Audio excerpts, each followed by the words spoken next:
Guys, Okay. I'm nervous as shit.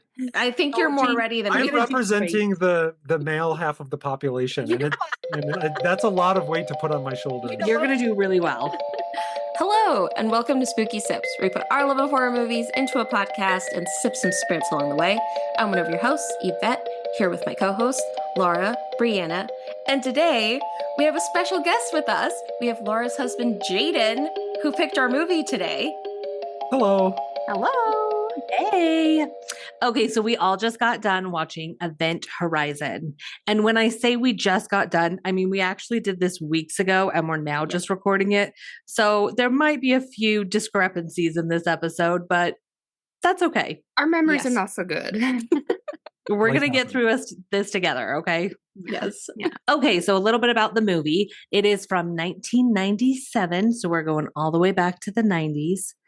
There was this spaceship, this revolutionary spaceship called Event Horizon that disappeared.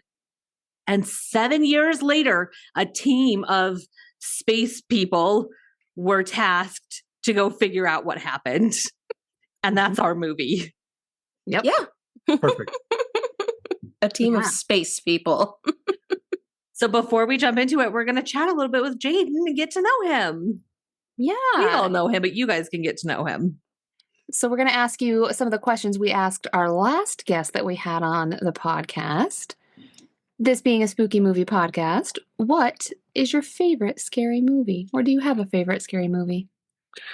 Well, before I answer your question, let me just say that I am your biggest fan. You actually are. I've listened to all your episodes. I'm all caught up. Your show's amazing. And no, my wife did not pay me to say that.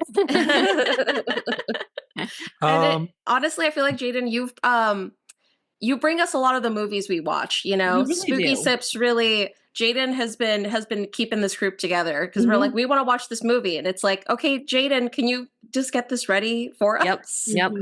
Okay. If you could just They're get probably the all movie older. queued I up. used to watch a lot more movies than I do now, but some of the best horror movies are the old ones. I don't know. Yes. But anyway, what is my favorite scary movie? I'm trying to think. I think the two movies that like scared me the most when I watched them was probably The Ring and Sinister. I feel like for whatever reason, both of those just kind of like stuck with me, and I was like imagining, the ghost or the villain later. So those ones scared me. So I would say maybe those are my favorites. Those are such good choices. I agree. Those two, there's just something about them. Like they have a certain quality that I feel like just gets under your skin when you're watching it and you get all freaked out. Yeah. No, it sticks with you. Like I feel like Sinister is one that I just like, I think about it, like it sticks with you. Totally. Yeah, for sure. I think we haven't done The Ring yet, have we? No, I can't believe we haven't. Oh, we still got some classics to go. Oh, yeah. Yep. Okay, so then do you have a least favorite scary movie? I can't think of like a least favorite movie, but I can say maybe my least favorite genre is zombie movies, maybe. Interesting. I don't know. For whatever reason, they just don't really scare me that much. I feel like my favorite zombie movies are the ones where it doesn't really focus on the zombies. It's more about like how are the humans dealing with it and like the conflict and the scarcity and stuff. But yeah, for some reason, zombies don't really scare me. There's a couple movies where like the zombies are super fast and stuff. But I don't know. For the most part, maybe those are my least favorite or zombie movies. Yeah, that's fair. Yeah. It took us a while to do a zombie movie, honestly. Yeah, because I don't think it's our top choice either. No, I tend to agree. I tend to feel like they're not super scary, except I really loved the Train to Busan movie. Me too. Which was a zombie movie. And I thought that was I liked it because it was a lot more about the people than the zombies. Agreed. So can you remember your first scary movie or one of the earliest scary movies that you watched that stuck with you? I have a memory of like sneakily watching a little bit of The Silence of the Lambs from a room that I wasn't supposed to, but I couldn't hear it. And I don't know, I didn't understand it. I was a kid. These aren't really scary movies, but I do remember being a kid. There were two scenes from movies that I was very scared of. One was Large Marge from Pee-wee's Big Adventure. She scared the crap out of me. I would always have to hide behind the chair whenever she like did her thing. Nice. Large Marge. And then Large Marge scared you. And then the other one, I remember having a freak out once watching Ghostbusters. There's like the scene, it's not a scary movie, but there's a scene where like the lion thing, the gargoyle that comes to life is like chasing the dude and he like runs up to a restaurant and the thing's chasing him. And as a kid, that like freaked me out. I remember running up the stairs screaming and I'm like, turn it off, turn it off. Oh, little JD. Oh. I'm not scared of it anymore, but I will say, have you guys rewatched Ghostbusters? It's been Like, so long. recent? Because the last time I rewatched it, I was like, this movie is kind of weird. There are some scenes in it that it's like, I completely forgot this happened in this movie. There's a lot that was over my head. Yeah. I think when I watched it when I was a little bit older, I was like, oh, never really picked up on that as a kid. Yeah. It's a weird one to rewatch. Yeah. Because it was a classic in our house. Like, our parents loved it. So I feel like we watched it a lot. We did. But I haven't really seen it in a long time, I don't think. Yeah, I should watch it again. It's been a while. It's been a while. Mhm. Yeah. Mm-hmm. And then, do you have a favorite beverage to sip on? This doesn't have to be when you're watching scary movies, but just in general, what is your go-to drink? I would say probably an old fashioned. I really like whiskey drinks, and the old fashioned is pretty easy, simple to make. It's classic, and you can find it just about anywhere you go. So I like that. Whenever we go out to a restaurant, I can always count on getting one. Yeah. Okay, I have a question. Do you enjoy variations of old fashioned, or do you just like the classic old fashioned? I do like variations. Yeah, I Okay. like to try a lot of new things. The smoked old fashions are really good when they do the smoky ones. Oh, yeah. Maple old fashions are so good. Oh, yeah. Yeah, I Yeah, love because them. my husband does not like variations. He likes an old fashioned, and that's it. Because he's an old man. So, Well, you know, That's you fair. know. he's classic. Exactly. The drink. Mm-hmm. So then you also already told us about your least favorite genre, zombies. But what would be your favorite genre, or what's your favorite type of scary movie? Oh. I think the movies that like scare me the most that I consider, horror movies. For me, it's like the ghosty ones. I already kind of mentioned like The Ring and Sinister. I'm thinking like, I don't know, The Grudge. I don't know, things where there's like supernatural things. Yeah. Oh, Yeah. I love a good ghost one. Now, I don't believe in ghosts at all in real life, but for some reason, like, Excuse me? oh, sorry. This Am I not allowed to episode's say that? on Okay, our podcast? wow.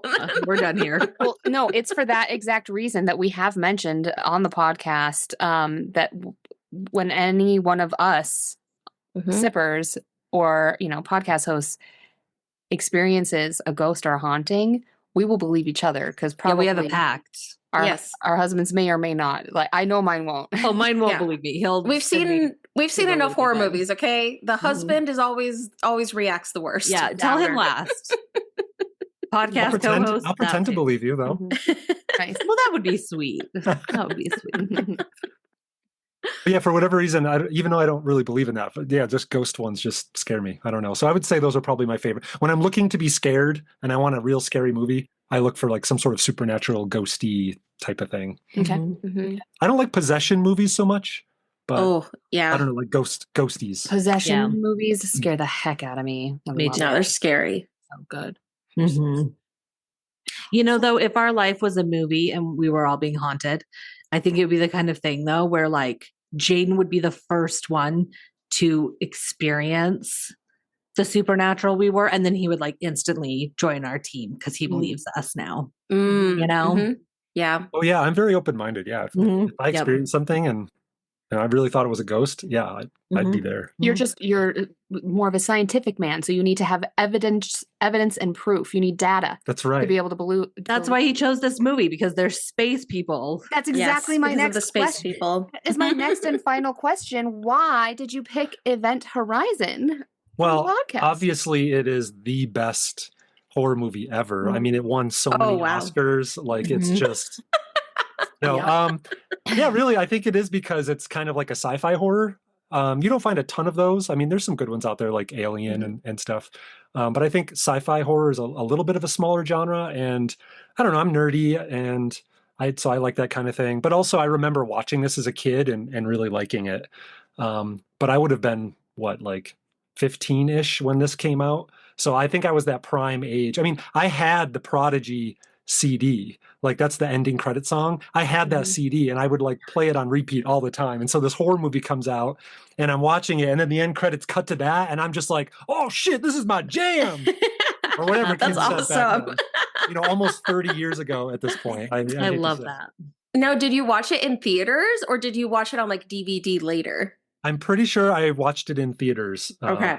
Yeah, my parents used to drop me off at the theater and then they would go shop and then pick me up. So I would go to the theaters like all the time. And I think I saw this one maybe multiple times in the theater. Nice.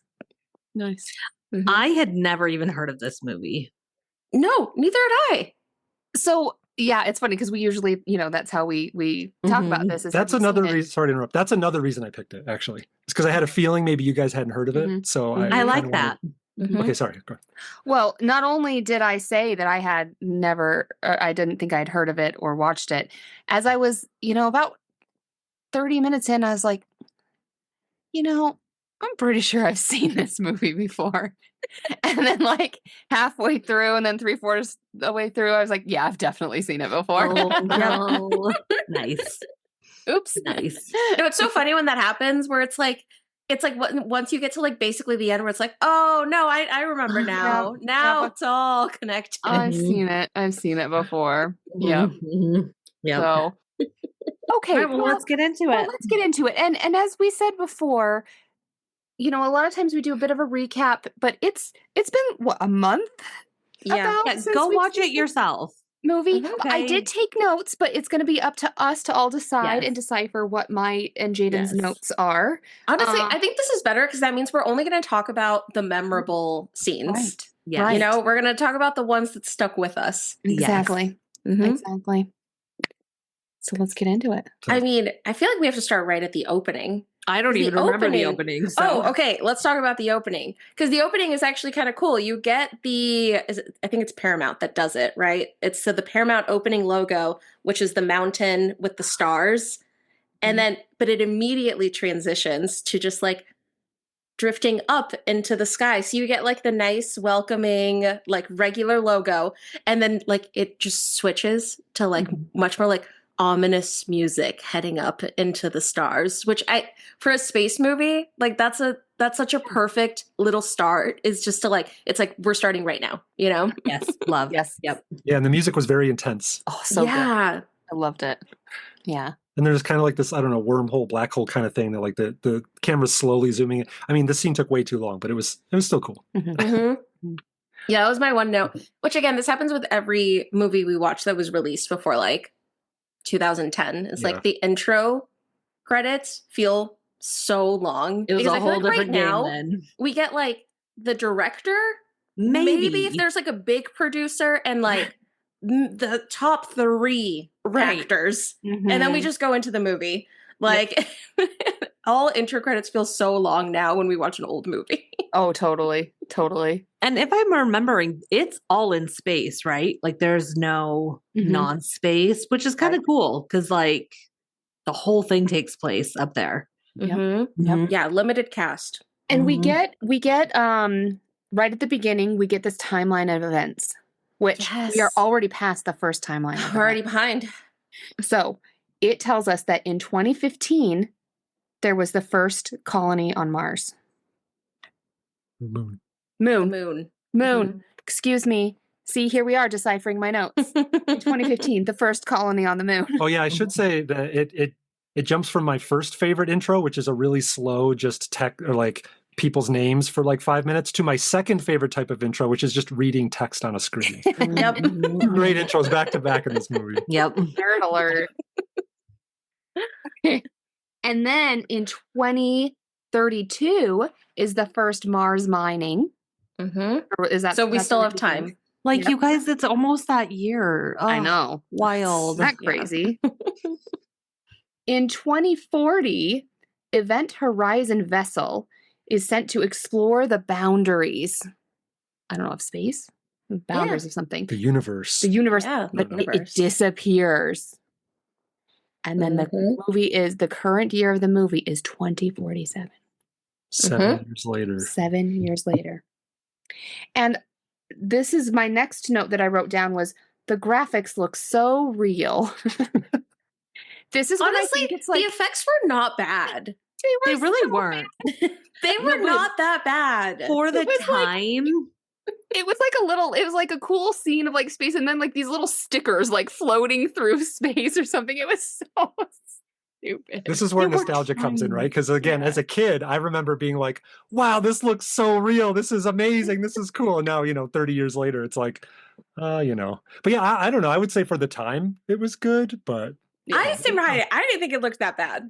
But that was also one of my 2 notes. So I'm really sticking to it. Especially like this is jumping ahead a little bit, but there's when they kind of get into the abandoned space, or maybe this is already when this was, that you just see like, yeah, it's just like this debris floating in the spaceship, and it's like Coke cans or like plates and stuff, and it just like they look completely cartoon versus the real life. Mhm. Right. Right. Whatever. Yeah. And we also do get a quick glimpse of a body floating. Yes. Oh, that's right. Yes. And it kind of like zooms in on his mouth and gets all loud, and then it cuts. Mm-hmm. Just setting up the tension. Yeah. Mm-hmm. And then we see Sam Neill. Yeah. Meet Sam Neill. I who was is- excited because I hadn't even looked the movie up, so I had no idea who Oh. was in this. Yeah. So that was exciting. And I Mhm. didn't apparently read the opening credits either. So I was like, oh, it's Jurassic Park. You were too busy rocking out to the music. Right. I don't follow many celebrities on Instagram, but I do follow Sam Neill, and I really love. I'm gonna get sad about it. I love how much he loves. He had a pet pig, and his pet pig recently passed away, and he was like so bereaved. Oh, Sam. Oh. Mr. Neil. I mean, pigs are so cool. They're so know. smart. They're fun pets. That's so But- cute. He's a weird dude. He has a very quirky like Instagram. He's pretty funny. Anyway, I digress. So we see Sam Neill, and then we see he's got this like shrine to his wife in his little like cubby pod thing. It's just Mhm. all of these pictures, which again, this was made in 97, so people didn't really realize how technology was going to change. I just love that it's not, a screen of pictures. He has like printed out like, film pictures Yeah.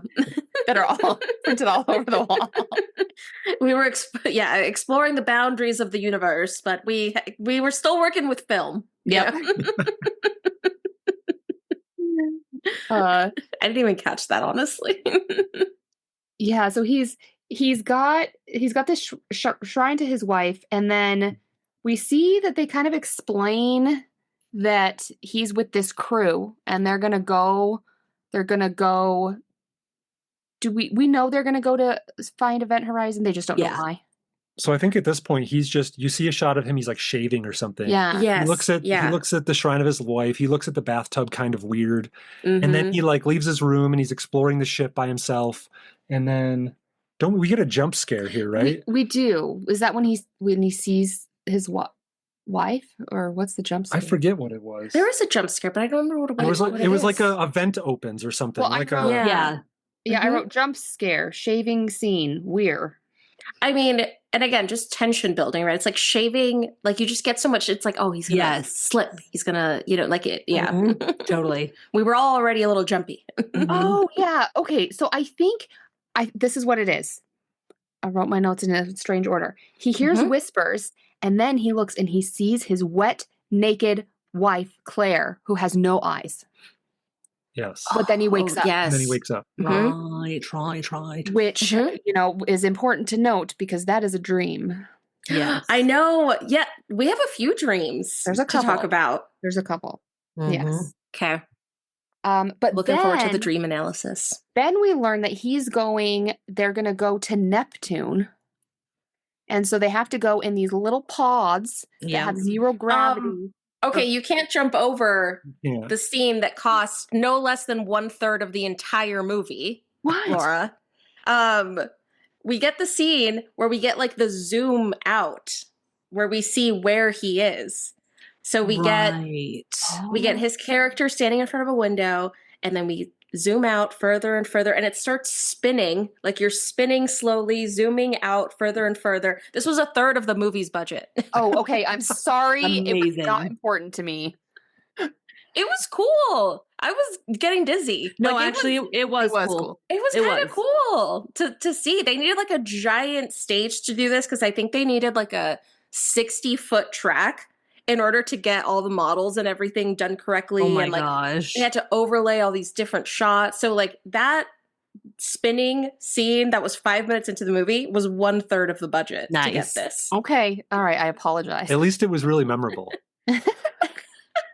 For some more than Mhm. others. We watched this a month ago.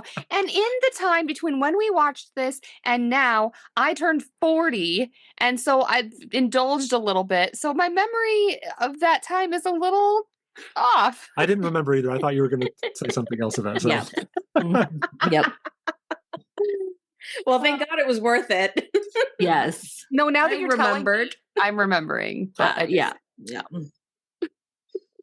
So now we get to meet Then the they- crew on Yeah, yeah, Lewis and Clark. yeah, then they get in their little tanks because they're going to go to Neptune, but they can't handle the G-force because they have to go so fast Mm-hmm. to get to Neptune. I have to mention that the tanks are called grav couches, which I just Nice. love. You're just going to get in your Mhm. grav couch. the grav Mhm. You're just going to I like basically that. couch surf all the way to Neptune. I really like that. It sounds enjoyable. You know? It really does. Mhm. Really, really does.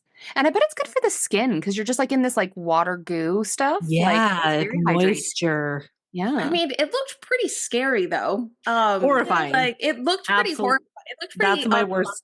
to me. but no. you're asleep. So you're just going to Yeah. go in this. But then what if you wake up too Yeah. early? Well, then you're screwed. You're in a womb. It's fine. You think it's cold or warm? I bet it's like perfect temperature. Yeah. Like Total it's side room note. temperature. There's you a know? really great movie. I think it's called Passengers. And it's about that premise where like there's people in a ship that's Oh, I spaceless, hated and people that movie. and, I like, one just- person, ends up waking up early, and it is such a good movie. I just watched it, but I had heard so much shit about it, but I really liked it. Oh, I okay. recommend it. I liked it a lot. You know, it is kind of scary. We should rewatch this movie because I am in the camp of they had such a good movie, but they edited it wrong. Like, had they just Yeah. moved some things around, you could have Yeah. had like a much scarier, much better movie. Yeah, Hmm. I'll give you that. I can talk about this movie for no less than 1 hour. Like we, Yeah. Okay, so we're If actually we watch changing that, the I'm doing a movies that solo we're talking episode. about. Through Event Horizon. Sorry, Jaden, you're out. Sorry, Event Horizon, you're out here. Oh, We're talking man. about Passengers. Well, Passengers wasn't a scary movie. That was No, more no, like it wasn't, sci-fi. but it could have been. It could have been. You're right. I see. I see where you're going. Mhm. With this. The psychology behind what you would do in as both people in that movie is terrifying. Actually, Yeah. No, like it.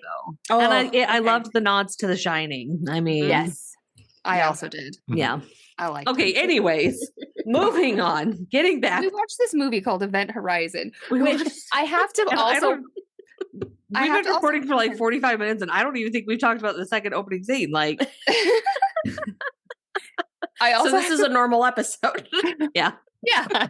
Yeah. Yeah. We're doing like the norm.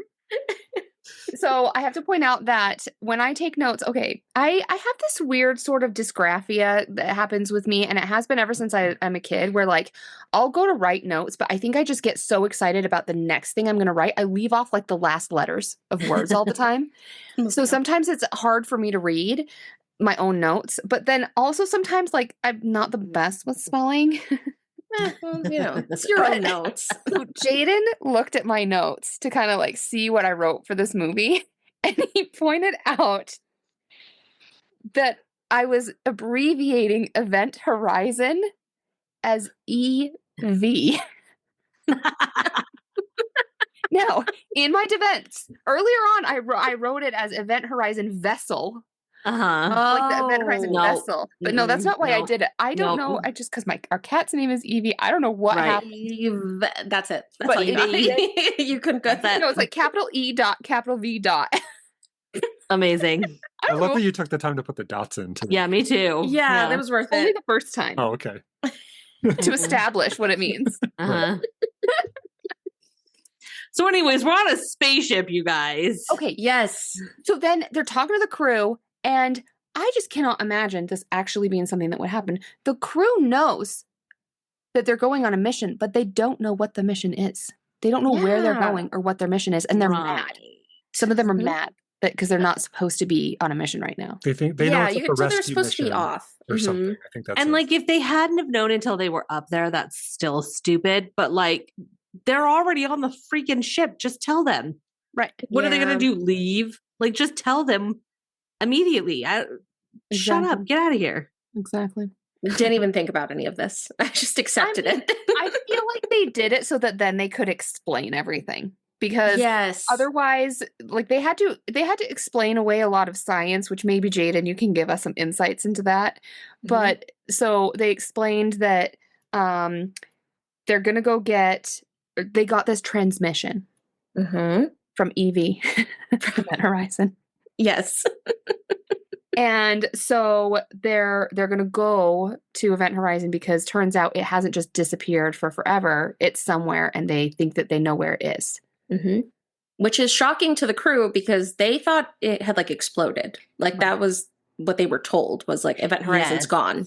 So they're like, what do you mean it's somewhere? And how they can get to it, even though it's so far away, is because somebody figured out a way where you fold space and time.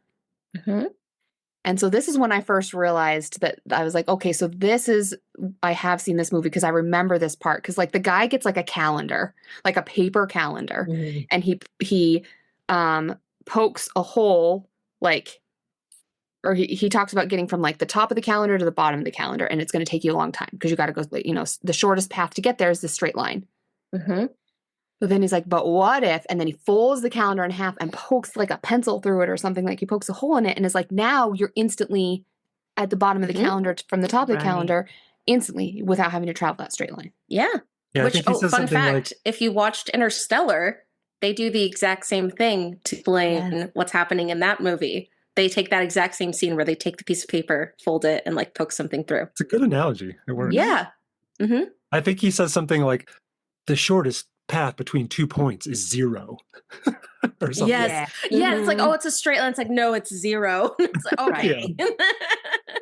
Yeah. If you can just teleport somewhere, I guess that's faster. Yeah. So that's when we learned that. So I don't even know if like the general public was supposed to know this, but the Event Horizon has this brand new technology called the gravity drive. And this was its maiden voyage 7 years ago when it vanished. And so that's why they're trying to get to it so they can figure out what happened. And yeah, so the Event Horizon is what has this gravity drive that can do the warping. I think the ship they're on to get to the Event Horizon is just a normal ship. That's why they go into stasis, because it takes them like 56 days to get there or something. Okay. Yeah. Got it. And I feel like this is all very science-y, space-timey, black hole-y. Oh, I love it so much. Should we talk about what we're sipping on? Yes. Yes, because when we have a guest, we let them choose. So Jaden, what did you choose for us? Well, I just searched the internet for black hole drinks. There's actually a bunch out there. The one I ended up with, I think technically is called the Black Hole Sun. Shout out to Soundgarden. I just picked it because I liked the ingredients. It's a whiskey drink, and it's got like cherry puree and stuff in it.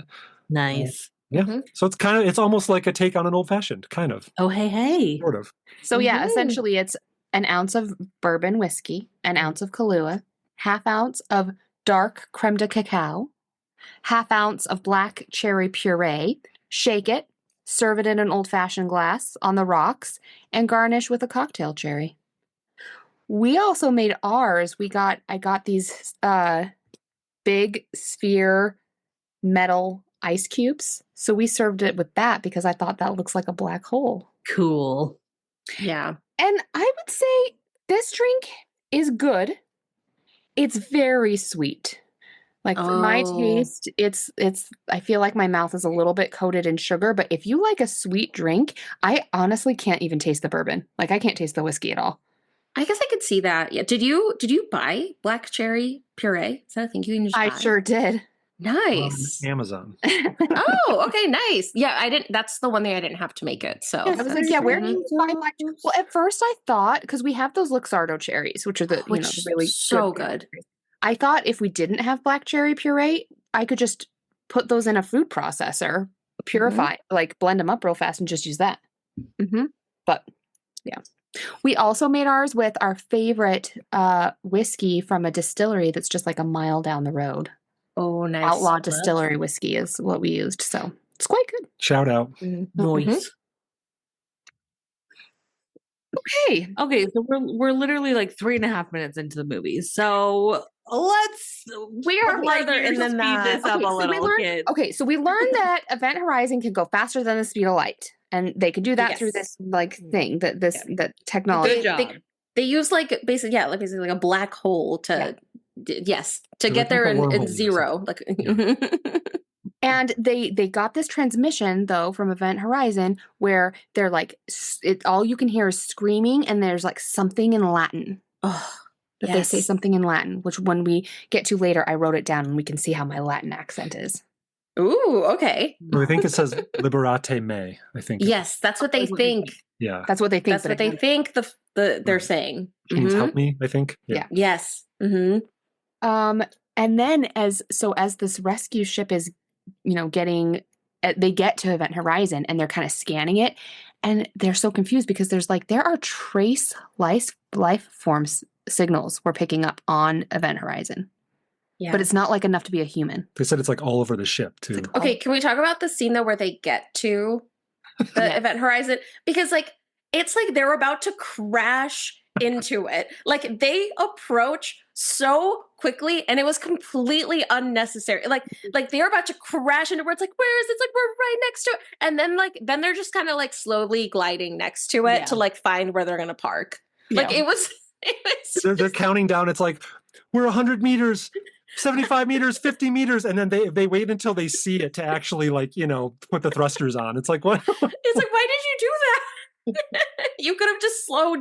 You could have just approached slowly, but instead it's like we're 200 meters, 100 meters. It's like, what are you doing? Classic. It was an unnecessarily stressful scene. We should also say, I know we touched on it a little, but there is a lot of animosity between Sam Neill and the crew. Now, the captain of the crew, who Lawrence Fishburne plays, what's his name? Miller. I just kept calling him Cap. Okay, Captain. Captain Miller. He and Sam Neill are good. They're buddies. But the rest of his crew is kind of like, this fucking sucks and we don't like you. And we think you're stupid and we're mad at you. Because Sam Neill is like the doctor, right? Like he's like doctor. Yeah, he's not actually a space. One of the space guys. What is wrong with me? What is the word I'm looking for? Astronaut? Is that it? Not. I mean, I don't think they're supposed to be astronauts. I think this is like a different thing that exists. Yeah, they're like, I don't know.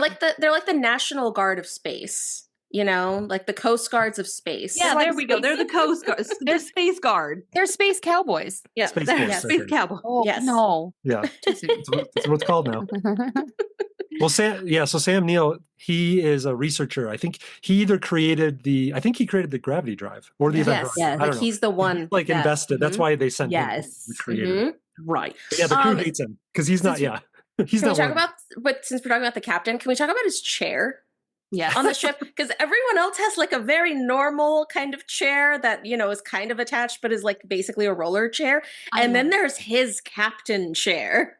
Okay, here's how I would describe the captain chair. It's like, when babies can't walk yet, and so they get these little like chairs that like hang from a doorway so they can like bounce around on the ground. It's kind of like that because it's suspended from the ceiling. Yes. Right. I loved it. I loved the captain chair. I'm just picturing him as a baby now. Right, exactly. Baby Lawrence Fishburne.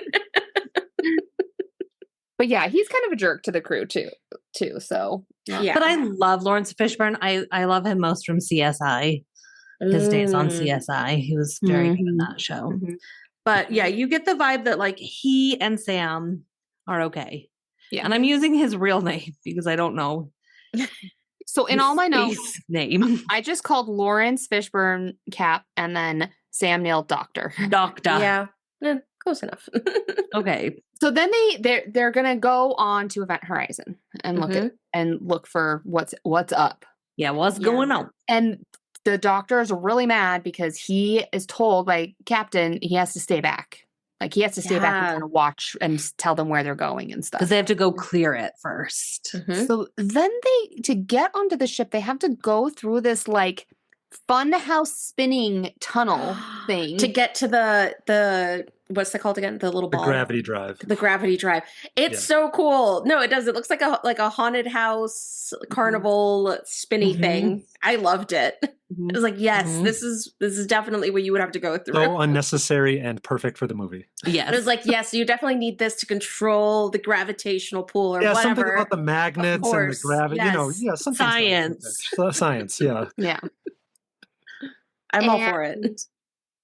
We see like creepy things. Like they get onto like the bridge and there's all this blood and guts in the corner. But as the one woman is going to explode, like she just walks right past it. What kind of a scientist are you? Not looking around. But puts the lights off or something. I don't think she's a scientist. Yeah, the lights flickered. Scientist. Yeah. No, she was they all she's have the their Coast roles. Guard. I forget. This is our best Anyway. episode ever. She then finds the ship's log, which is on a compact disc, formerly known as a CD. Amazing. But it was still known as a CD. For your EV thing. Oh, I see. Oh, yeah, there you go. Cut that out. Cut it. Clap. She'll never cut it out. If you ask her to cut something out, she's just did it twice. Sure, I double it. So, then we see something I really enjoyed: the corpsicle. Oh yeah, because they turn the gravity back on. A little bit later, they turn the gravity back on, okay. and then it falls. So right now, the gravity's not on. Right. Okay. The corpsicle is just floating, and it's like this floating, frozen body that, to me, I feel like it looked like it was cut up into pieces, but then kept stuck together. Like there were all these cuts all over it. I think that's the same one we saw early in the movie, like the first. It was the floating. Yeah. Yes. And then there's this dude Justin, which, no offense to Justins, I have some friends that are Justins, but I feel like sometimes in movies Justins are just like a little bit naive. You know, I know a few Justins, and they are all that character. Like this character. Yeah. I know some that are definitely not. Oh, I don't. That's not all they are. That's the only Justin I've ever met. Why is it every episode we attack like one specific person? Like I'm know. sorry really to anyone like named this. Justin listening to this What episode. was it the last time? We have to alienate at least one group of listeners every episode. Wasn't it somebody named Bert or what was it? Or It was, yeah. It there was a something Bert. like that. If It's your always name is me. Justin. I'm Burl. sorry. It was Burl. Burl. Hi, little Burl. Get out of Who here. names a baby Burl? And Burl, if you stuck with us through that last episode, we're sorry to lose you on this one. Sorry. We're sorry again. Call Justin, and you guys can go have a drink. But Justin's like the young crew member, and they get into where there's like the gravity machine, and he like goes toward the bright light, and then there's like this kind of like Alice through the looking glass thing where it's like it's not a mirror, but it's Like a shimmery surface. Yeah, it lines up, right? Because it has the rings that are like orbiting or like kind of going around it, rotating around it, and they line up and it opens this black. Yeah, it's like the drive activates even though the ship's Not supposed and then to. it creates like a portal or something. Yeah. And then he puts his hand through because he's just got to poke it. Yep. Got to boop it. And then it like sucks him in. Yep. And there's a huge explosion. Yeah. Yeah, And it sends a like shockwave through the ship. ripples, Yeah. And it which like damages their ship. Yeah. Yeah, so then this is when I wrote down, they decide they have to board the EV because their ship is toast.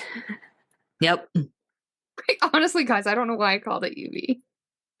But that's when then they give the Event Horizon gravity. Right. And then the corpsicle falls to the ground and just shatters this like, Mm-hmm. body frozen, bloody mess. It's amazing. It's so cool, though. I mean, that's, it's so cool.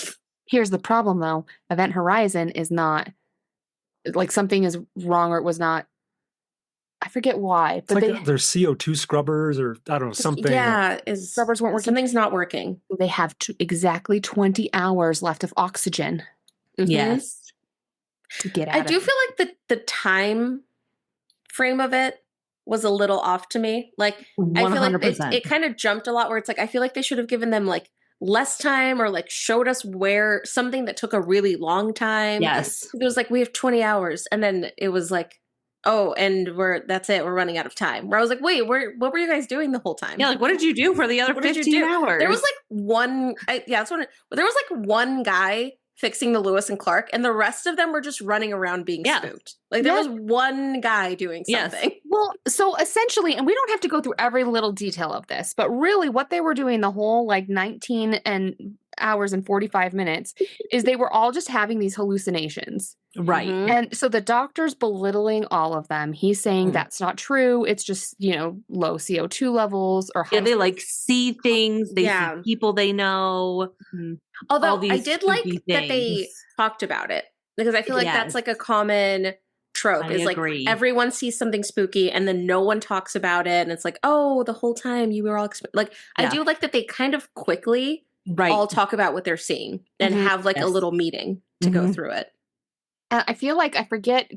So it's Cooper. I forget what he saw, but I think he was the first one to be like, I just saw this, thing. And no one believes him. And then I liked the one scene in the medical area where, so Justin is in the medical area and he's just catatonic. He's unwell. And then there's like a scene where it's almost like there's like a camping tent, like a green camping pop-up tent over a bed. And one of the people hallucinates. I think it's the woman, the one woman, not the brunette woman, Dr. Peters. Oh, okay. Who sees here's this scratching and then sees like it's her son. Yeah. Who in her vision, her hallucination, he's dead. Or his legs are all really scratched up, pussing. Yeah. But I love that scene where she hears a noise, so she turns and she's going to investigate, and then she hears it again, and the camera pans over, and you just see this hand on the inside of the tent thing, just scraping down the inside, and you're just like, oh God, what is that? Yeah, no, this movie was scarier than I expected. Like it had scenes that actually really surprised me. Yeah, me too, actually, because you expect more sci-fi. I was ready for a more sci-fi movie where maybe there was going to be suspense. Is kind of what I thought was coming. And it was no, they had some scary scenes. Their timing was good with those scenes. They timed them well. So it had an impact. Yeah. And it's usually related, to people that they love or people from their past. The doctor keeps seeing his life. People see. Oh, I did like what Justin said, where he said something to one of the crew where he was like, "They're coming." The darkness, and then I think is what the dark. The dark. So good. Oh yeah, because he has a seizure or something. Right. Yeah.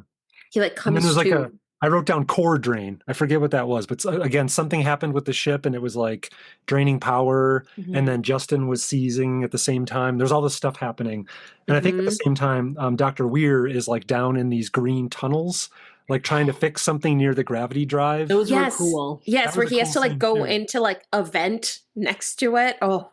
Yeah, that was cool. I looked it up before the episode, but I already forgot. But I love that camera technique where you move the camera back at the same time that you zoom in, and so it the subject of the frame stays the same, but the background zooms way in and out. It's called dolly something. Okay, yeah, it is. Yeah.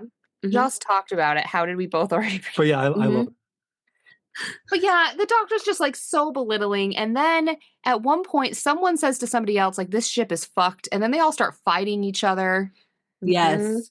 Oh, but then the one blonde woman, is she the medical person? I think she's the second in command. Second in command. Yeah. Her name's Stark.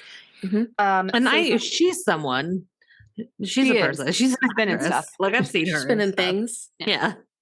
Yeah. So She she exists. hypothesizes, she's like, the ship is alive. Like the ship Yes, is she alive does. and it's reacting to us. It doesn't want us here. Mm-hmm. Her name is Jolie Richardson. Cool. There you go. Yeah, I think she might even say something to the effect of like, it's almost like the ship has an immune system or Yeah, something. she does. Yeah, Yeah. she does. Mm-hmm. Yeah. So then there's one scene where like Justin is in this kind of zombie-like state. He goes into the airlock because Oh, he's thinking they're, like it shows I you mean- things is what he's saying. the dark is coming. He doesn't Dark want to is- be there for that. Mm-hmm. So when I think of this movie, like before I rewatched it, for this, that's probably the scene that I always remember the most. I don't know Mhm. why, but I love that like he's still kind of possessed. He gets into the airlock and then they're trying to get him to stop. He hits the button so that it's going to open and there's no way they can stop it. And then he gets unpossessed. And then he's like, he's Yes. him again. And he's like, wait, what's going on? Like, get me out of here. Help me. And it's like, they can't do anything. And you just basically have to watch him get rapid decompression as the, Yeah. as the Well, we get a airlock literal countdown. Like we have the countdown, the alarms are blaring. They're all coming together to try to fix this. You get the captain who's outside where it's like I don't think you can save someone from this, but okay, sure. Come from Right. the outside. Like you have everyone trying to help. So it's like, again, this movie builds really good tension in a lot of scenes. And this one, it's like, you're just like waiting there holding your breath to see what is going to And, like, happen to him. As it gets kind of, speaking of holding your breath, as it gets kind of toward the end of the countdown, their solution, which I don't know that this is scientific, is breathe out all of the air. Like, don't have any air in your lungs because that will, like, help you survive for a second. that is true. Is that true? What? Yeah. So part of rapid He's been there. decompression. Well, I looked it up. So yeah, part of rapid decompression is if you have too much air in your lungs, when the pressure around you goes away, all of that air will expand like inside of you, and it can actually like burst and damage your lungs. Sounds So pleasant. it's actually safer to get as much air out of you as possible. Obviously, you can't breathe then, but Mhm. Interesting. That is such a terrifying thought yeah. of being in his situation. I'm Mhm. sorry, Justin, for making fun of you earlier. Mhm. I did Yeah. feel like the rest of the science in this scene was a little weird. Like the airlock opens and then all of a sudden he starts floating like that. Right. Didn't really make any sense. Yeah, there's some. And then they showed his skin like getting all tight. But Yeah. I think actually, if anything, it would be the opposite. He might puff out a little. Yeah. Right. But I love like how the blood starts kind of like leaking out from his eyes. Yeah, that was awesome. I did Yeah. look that up, and it did say that like that probably would not happen in real life. But Yeah. I like what they're going for. It was scary. I mean, though. nailing space Yeah. like is so difficult. Like Mhm. that, I think there's very, very few movies that actually stay consistent throughout the whole movie with Right. like what would scientifically happen, or like they set up the rules and then stick to those rules. Like I feel like space stuff is so hard to get right that like you kind of just have to accept a lot of their rules that they come up with, and it's like, okay, sure, that's how it would happen in space. Yeah. Well, and I feel like Brianna, you've said often, you kind of have to in movies like this suspend reality. Disbelief. Yeah, and you Yeah. just have to let yourself, believe and just go with the flow, or else you're Yeah. going to hate it. Not Right, every movie right. can be Interstellar Right. and just nail Right. all science, Right. I would like to go on a quick classic spooky sub tangent of why I was laughing a few minutes ago. It's because Jolene Richards is the woman in the live action 101 Dalmatians movie. Nice. And the reason why I'm mentioning it is because a few months ago, Laura and I were drunk and we watched 101 Dalmatians, and we remembered that like I forking loved that movie growing up. It Like was your that fave. was my jam. And I also loved the live action that later came out. But that's who she is. And that's where I was remembering her from. So I love it. Mhm. That's amazing. I did Oh, that. Now that you say it, I'm like, oh, of course. yep, that's her. Yep. So then around now is when the captain ends up, for some reason, he puts his ear to the ship, and then he can, like, the ship is talking to him, and he gets this vision, and he hears that they don't say the first Latin phrase you guys are saying, liberate me or whatever. Mm-hmm. They say liberate tutame ex inferis. Mm-hmm. Probably didn't say that right. Yeah, It sounded good. Which is really not save me, it's save yourself from hell. Mm-hmm. Dun, dun, dun. Never should have gone on this mission. And they see the final video, like, that's on there. Oh my God. That was And, like, amazing. Everyone's just losing their shit. They're all It was tearing out their chaotic. eyes. I It loved was- that. Again, scene that just shocked, where it was like, I did not. It is just chaos in a way that I Yes. was not expecting It's from this amazing. movie. Mhm. It's I amazing. looked that up on before this too, and there's like in the original cut of the movie, it's like 10 seconds longer. Mhm. Everybody refers to it now as like they call it the blood orgy. Yeah. So yeah, it's I like saw. basically they're all just like all the members of the ship are all having this like weird orgy, but they're all like murdering each other during it, Yeah. like, breaking their limbs. and, Amazing. like it's weird. Well, and the Love it. the As a kid, I loved guy it. had like his eyes gouged out. Like it is. The Yes. gore in this movie is actually kind of intense. It's Yeah, quite it's pretty upsetting. solid. It's Yeah. quite upsetting. So things are going bad on the ship. That's Things are right. It's going going down. bad, but like the doctor is just, he's like, no, we have to finish the mission. And he says, you can't leave. She won't let you. I am home. That's right. Yeah. That's right. And it's like, We've lost him. And then he like steps back into the shadow, Yes. Yeah. Like he's all of a not- sudden a really creepy person. and you're like, Mhm. okay, this is not subtle. Mhm. Got it. No. He's gone. And then, so they're, as they are realizing they've got to escape, I think they're going to use like is it that half of the ship can break off from the rest of the ship? But there's like a compartment, like Yeah, a so- breakaway. There's someone still trying to fix the Lewis and Clark because they think they can repair it. And then the spooky tunnel of blades can be removed. So the gravitational pull scary bit we can leave that behind and use the front as an escape ship is how it was designed. So they have a couple of escape options. So, but they know in order to take that and survive the trip home, they have to bring the CO2 scrubbers. Mm-hmm. So the one woman goes to get the CO2 scrubbers, and she's like, there's like these big long tube things. And so she's got all of them except one. Like she's like struggling to like get the one back like in her hand, but then she gets a vision of her kid and it pulls her back in. Yep. Her Mhm. death was brutal, Yeah. I thought. Agree. Because she falls down and she just like smashes and like into it's near where the gravitational thing is. Right. Mhm. But her body is just like destroyed. Yeah, because she sees her son standing just on the other side of what she didn't realize was a hole. Mm-hmm. So she falls. Steps right over and falls. Just ragdolls all the way down. Yes, that's Yep. a great way to put it. She's Yep. like a rag doll. Yep. Mm-hmm. And I love mean, when honestly, she most of hits the deaths water, were pretty rough. Yeah. just like splashes blood everywhere. Oh, Yes. Yeah. So much blood. So Mhm. much blood. Yeah. the next notable scene I wrote down was when Doctor is continuing his descent into madness. Right. Oh, yes. I don't know. Mhm. But he gets this vision of his wife who's like showing him things. Mhm. And as this vision is happening, he then proceeds to rip out his own eyeballs out of his head. Yes. Yeah. Mm-hmm. I feel like there's a few scenes in this movie that remind me of The Shining, and I feel like this is one of them. I was going to say the Oh, blood there's a couple. scene made me think of The Shining. Yeah. That's Yeah. coming up. It's very Oh, yes. Yeah, there's a very, very. Like this one striking. reminds me when Jack Nicholson goes into the bad room in The Shining, and they're like, there's the woman in the bathtub and stuff, and then they embrace. Like that kind of reminds me of this one Mm-hmm, mm-hmm. a little bit. So it's like The Shining, this movie, and that Passengers movie, they all like have kind of a similar vibe, even though they're very, very different movies. Yeah. I did a bit of Hellraiser in this one too, Ooh. because yeah. the scene where right as he's about to gouge his eyes out, she says something to him like we have such wonderful, wonderful things to show you, or something along those Yes. lines. And I was like, that just feels like something one of the Cenobites from Hellraiser would say. Yes. Totally. Like pain and pleasure are the same, or like Clive Barker actually did consult on the movie for a little Oh, bit. Hellraiser was interesting. absolutely an influence, and he was consulting at the Oh, beginning that's of the movie. cool. Mhm. Yeah. Wow.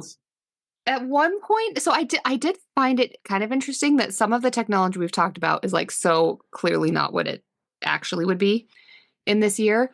But one thing I thought they did kind of well, because this was done in 97, is they had like iPads. Like they had like little iPad screens, which I was thinking, little I was like, how did screens. they do that? Like The I future. don't know. Yeah. Yeah, So I they feel had, like that's so normal to me, but like I Right. didn't even But this catch was that it's like this 97. came out like 97. Yeah. Mhm. so I don't That's know how true. they did that or thought of that, or it was like mini flat TVs, but they were essentially iPads. They were. Yeah. That's And true. one dude, as he was like trying to fix something, he like just has like a big hunk of gum on the iPad, which I thought that was a weird detail to put into the That was- movie. And at some point, we see the doctor's wife's backstory. Because, right, it's like we kind of slowly find out that he has ulterior motives to be here, right? Mhm. I can't really remember exactly how it plays out. I don't know. Am I somewhere? No, you are But somewhere. we definitely get the backstory. I just don't remember either. I don't remember how we get it. I thought it froze again. Hello? Hello, you guys. Yeah, no, Help we do, me. but We're don't remember. buffering. Usually, I start saying that, and you guys jump in and are like, "Yeah, It's a month ago. I don't remember. I don't remember." No, I don't remember exactly what the backstory is, but yeah, we do learn that. But then we also learn that Dr. Weir has put explosives on the ship. Yes. Mhm. Yeah, because we're kind of slowly figuring this out. And then so now everyone's dying. So at this point, we've only got a couple of people left. Yeah, I wrote like one dude gets blown up, the other dude is on a scrap of metal flying in space. Yeah. So we've got the doctor, who now is eyeless, the Mhm. captain, Mhm. the blonde Mhm. woman, right? Yeah. There's And DJ. Is still left. DJ. Mhm. I think that's it, right? And the dude Yeah. floating in space. Right. Yes. Justin's He's alive. and Justin's actually still around. Oh yeah. Is he? Oh, that's that's right. Did they put him in one of the tanks or something? Medvacs, I Mhm. think. Like Yeah. The grav couch. Don't the forget. grav grav couch. So okay, so DJ's death is also freaking brutal. Yeah, that one's rough. When all this chaos is happening, at one point, because the captain now realizes like the doctor is bad news bears, so he tells DJ, he's like, you gotta get the doctor, like get him, like kill him. But Mhm. Dr. Weir gets to him first, and he just cuts him open while he's still alive. Yeah. Like, is he like on the medical table, or how is he doing that? Well, first he like knocks him out. Okay. And then he Mhm. puts him on the medical table, and then you see him grab like a saw or a scalpel or something. It's like autopsy. And then he goes to like Mhm. start cutting, and then DJ like wakes up and he starts screaming, and then I think it kind of shows maybe he died, maybe he didn't, but yeah, the next time you see him is a few scenes later, and I don't know how much of that happened when he was alive or not, but yeah, he ends up they have to find him hanging from the ceiling, He's, like with all these suspended. hooks on him, and his whole like chest area has been like opened up, and all his guts are on the console. It's pretty- Yeah. It's insane. But Yeah, it by was the like- way, that was just like a plastic version of him that they created. Oh, In case you okay, were worried okay. somehow they got him up there. But like, like the actor remembers seeing that. And can you imagine seeing a copy of yourself That would be wild. in that shape? Like, No. that would be so yeah, it to would. see yourself. Yeah, like that. that would be a mind fork for Right? sure. Mm-hmm. Yeah. It kind of reminded me, this is a nod to one of our earlier episodes where we talked about the suspension party. Mm-hmm. But Mhm. Laura will always do her best to bring it back to a suspension party if she can. But didn't it remind you of that? No, it It absolutely When reminded in me of that. doubt. Yeah, the suspension party was exactly the same as that. They Yeah. did the exact same stuff. It was one of the weirdest experiences of my life, and when something reminds me of it, how can I not talk about No, it? I don't blame you. That's what I thought about too. So Right. And then at some point they say the line, because I think maybe somebody sees Dr. Weir without his eyes, and he says something like, or somebody says, where we're going, you won't need eyes to see. Right. Yes. Mhm. Okay. We're like kind of at the final Yeah. throwdown. Yeah, So- it's all escalating. It's going fast. So yeah. blonde. Yeah. I'm sorry. Stark Stark. goes to attack the doctor, but then there's like I think they get distracted by there's like the floating man Cooper. I think out the window. Yes. And then the doctor shoots somebody. Yeah, Dr. Weir's got this like rivet gun thing, and he just starts shooting it at, I think it's Stark and Miller that are in the room trying to fight him, but he's like he's strong and he's fighting them off.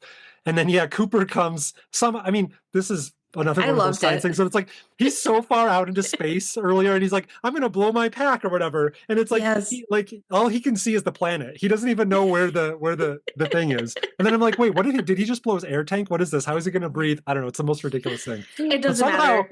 Somehow he makes his way back to the ship. He hits the outside window, and Dr. Weir just shoots him with a rivet gun, or shoots at him, and blows the whole window out. Yep. And then we get your classic, decompression, all the air's rushing out. It's getting sucked out the window. Yeah, the doctor gets sucked out the window, right? He does. Yeah. And we had learned before that. Did we already talk about this? That this was all intentional. And he knew what would happen. Did we talk about that? Yes. Yeah. I mean, he wants them to stay. He knew what was going to go down. Yeah. Because really it's and this is kind of like some theory we can talk about, what we think happened. He's been seeing these visions of his wife. This is my theory. He thinks that he can get kind of he can reunite with the wife. Right. Okay. Because that was the vibe I was getting on the ship or something. Right.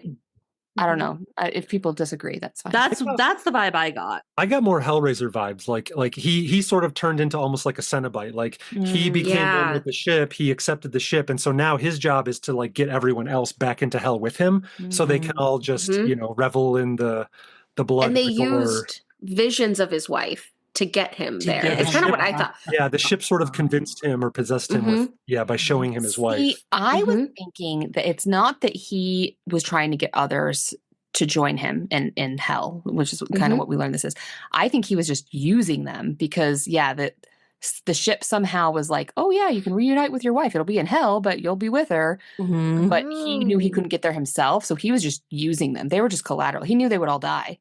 So you think that was he the knew vibe from the beginning, from before, he had already known this because he was the guy that made it. So I think he had experienced some of it, so he knew. Oh, yeah. See, I took it as at the beginning it was about getting Event Horizon back or studying it or whatever. He's the scientist. He made it. He needed to know what happened. But then as they got there, he let the ship, he let the darkness, the hell, the Cenobite of it all. He will reach out to Sam Neill on his Instagram. For sure. Yes. And see what he has to say. Yeah, I definitely feel that he got more down the dark path as he spent more time on the ship. Just kind of like they all did.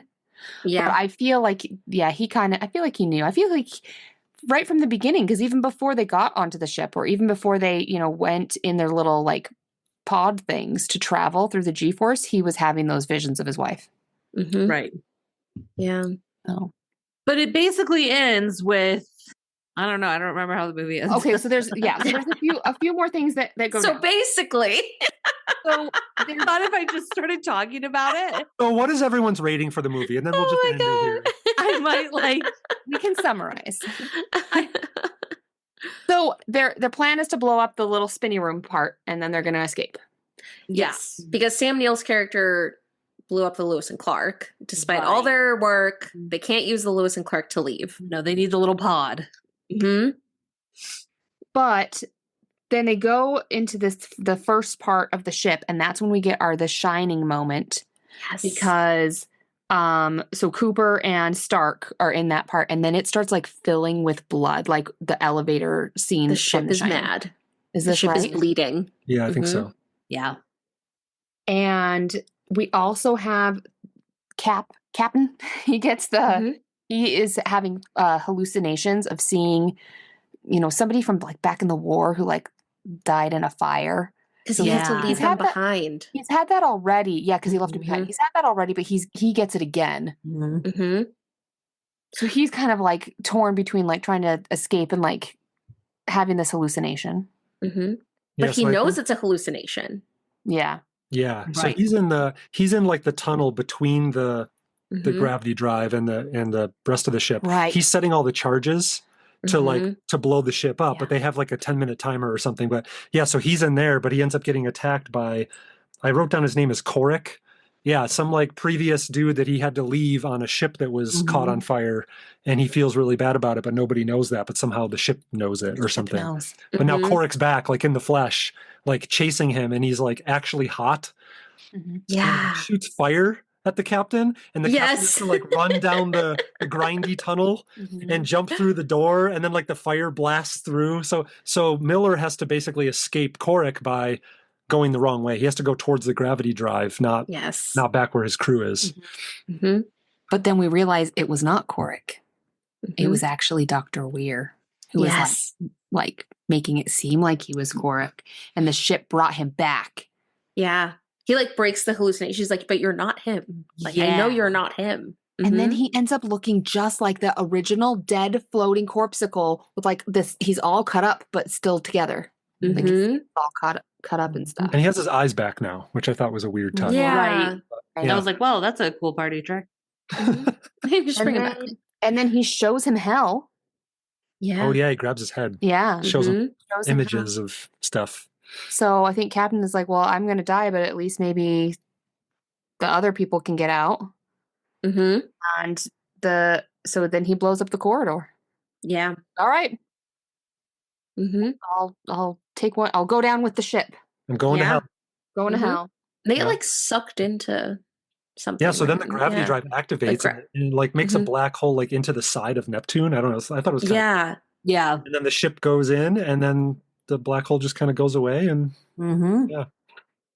And then Stark, Cooper, and our old boy Justin barely alive Mhm. Justin. Yep. Mhm. escape while everything else, goes back to hell in that black hole.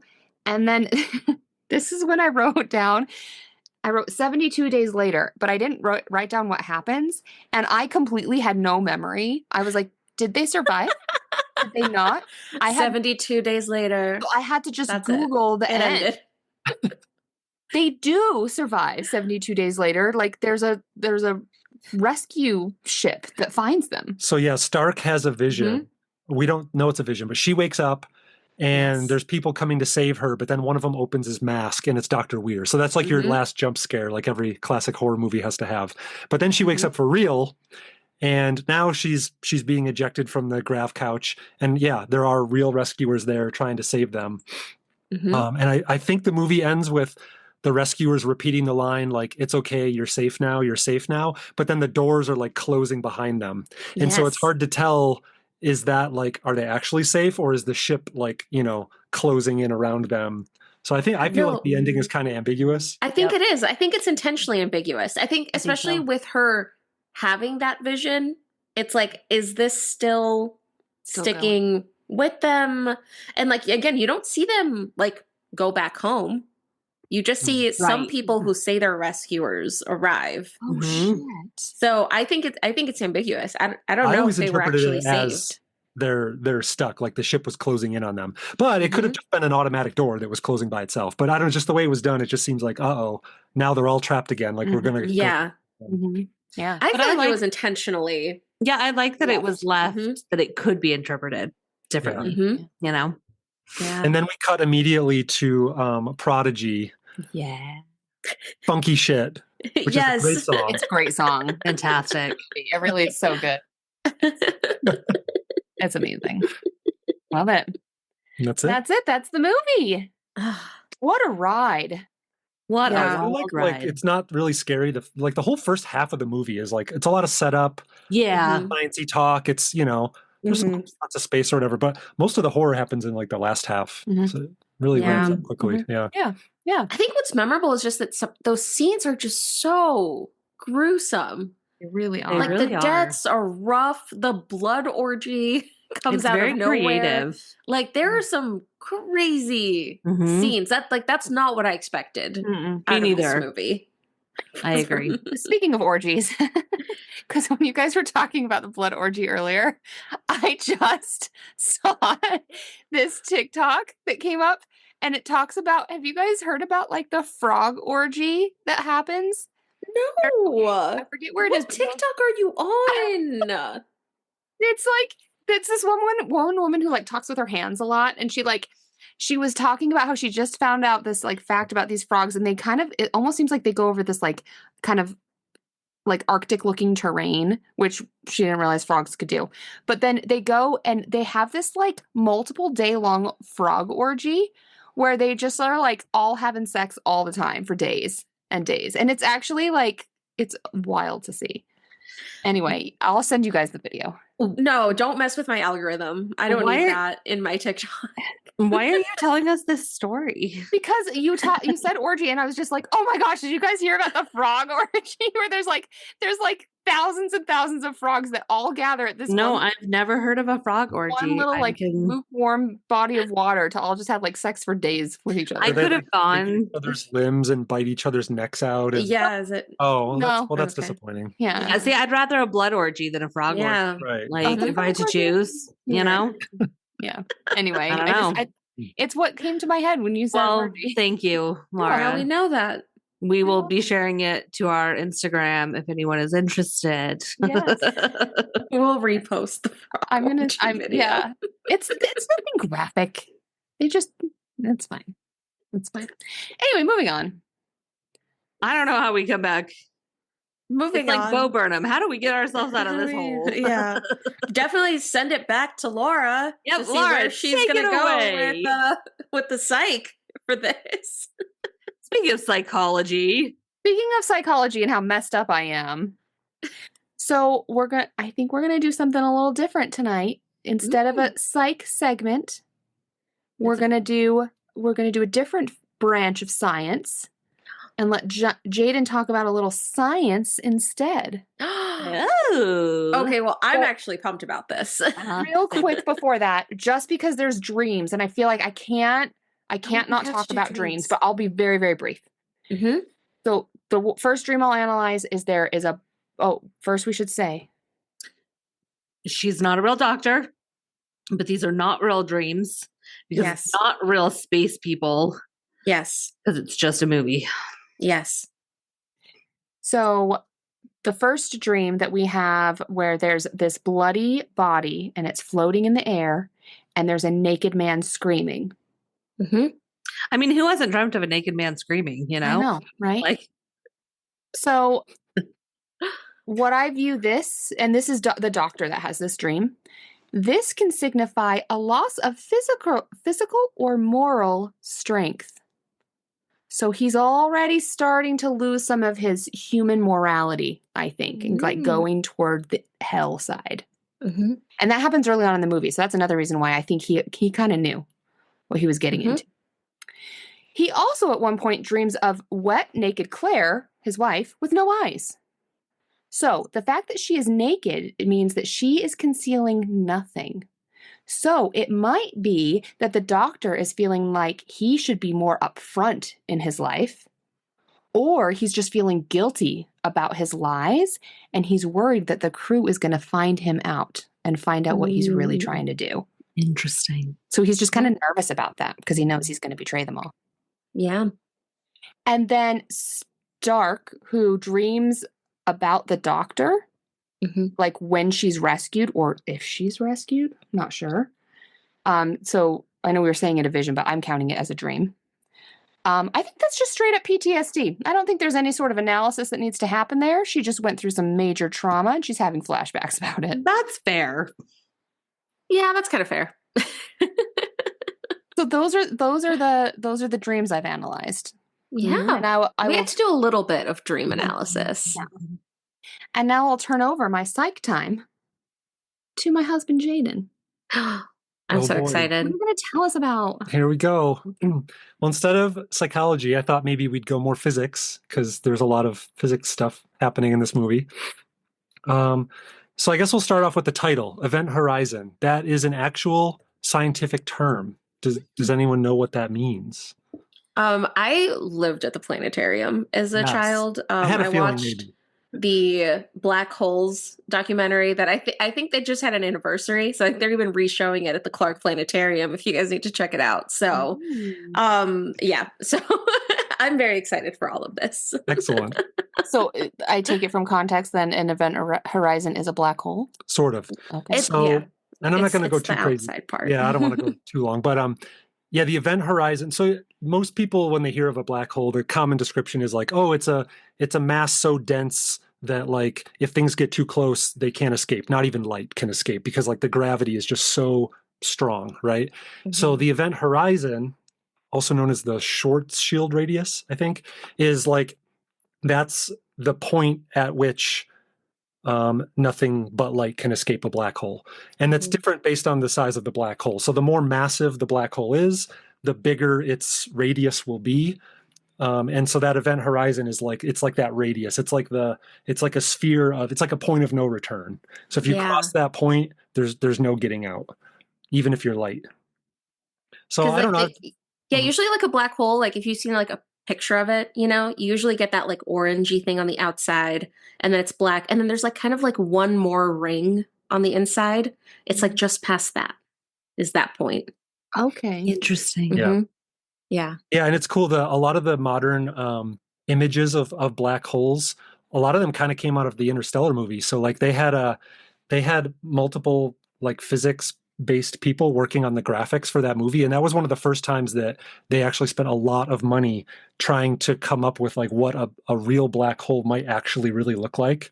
And so what you're seeing in that image is, so most black holes have what's called an accretion disk. It's like the stuff that's around them floating around. And when it gets too close, or as it gets closer, it starts to like heat up and glow. And so a lot of black holes will have this like ring around them of like glowing stuff that's really hot and getting kind of sucked in. Like glowing debris. Yeah. But like, because the black hole can like bend space and time and bend all the light around it, you end up seeing like the part of the disk that's behind the black hole that would normally be hidden. You kind of see it above and below the black hole because like the light from it is getting all distorted and like bent towards you.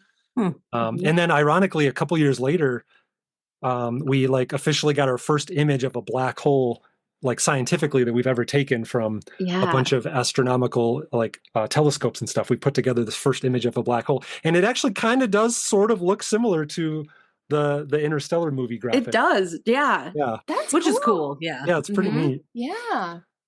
But yeah, I just thought we would kind of talk about black holes in general because that's kind of what this movie was sort of named after. Yeah. Yes. And I kind of like that, if the event horizon is like sort of the point of no return, I kind of think that sort of fits with the movie too. It's like maybe once you enter the event horizon, like there's no escape kind of a. Yeah. No, it works so much better. The working title for this movie was called The Stars, My Destination.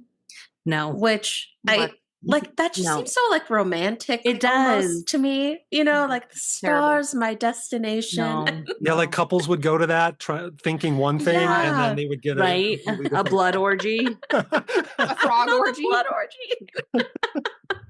No, Event Horizon, much better fit. It fits the movie. It fits the theme. It's also just like it sounds cool, Totally. Yeah. Totally. And it's kind of a cool name for a ship that like is going to go explore, the horizon of space, right? Yeah. Like I think it's a great name. Yeah. But yeah, so I was just figured we'd talk about black holes a little bit. So, so black holes, the main thing about black holes is like gravity, I would kind of say. So gravity is, traditionally back in like Newton's time, gravity was, yes, Apple. Gravity was like considered this force, right? That like pulled things together, but they didn't really like super understand it. Newton did a great job of like trying to figure out a way to explain it. And he kind of figured out like orbits and how things like can get pulled towards each other, but not collide and all this great stuff that he did. But then Einstein later on came and kind of like improved that theory and sort of took a different approach and was like, I don't know that gravity is really like a force. Maybe gravity is just sort of like a side effect of space-time distortion. And so what he sort of predicted is that when you have a lot of mass or energy, which are kind of equivalent, that's his E equals mc squared equation. Mhm. If you have a lot of mass or energy in a very condensed region, that will warp the space and time around it. And the time is, the time, there's like all this time dilation stuff, and time passes slower if you're near a strong gravity. And I won't go into the time, but the space warping, I figured we could talk about, because that's kind of what like a black hole is. That blows my mind. I don't understand. Yeah, so like a black hole, usually black holes form when a really, really massive star runs out of fuel and dies.